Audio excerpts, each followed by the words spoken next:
Okay, so we're going to talk about how to become lucid in a dream. Lucid dreaming, where you can become aware that you're dreaming and you can do anything you want in the dream. And it also gives you an idea of what your perception or consciousness is. Great topic. What's the first question for the podcast? I learned to lucid dream by quieting my mind during wake time, often looking at my hands while my mind was quiet during wake time. Eventually, I saw my hands in a dream, which made me aware I was dreaming. Yes, that's called the reality testing method. Another technique is to carry an object during the waking time. For example, tie a ribbon to your finger. Do this for several days.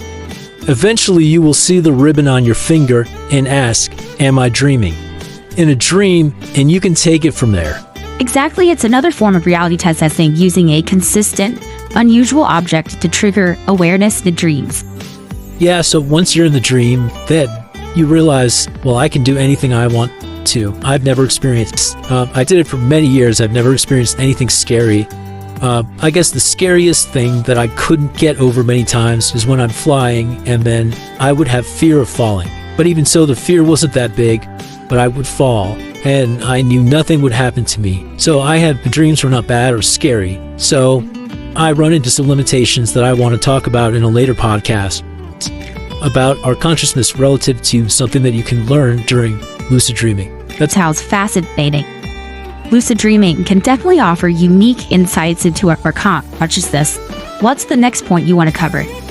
Well, the next point I'm going to cover in a later podcast is going to be how we run into our own limitations in lucid dreaming. If you think it's kind of like with AI, where you can do anything you want, you can make it draw anything, and then all of a sudden you run into, well, what can I ask it to draw? You run out of options. So there's something deeper than just making a video game of your lucid dreaming.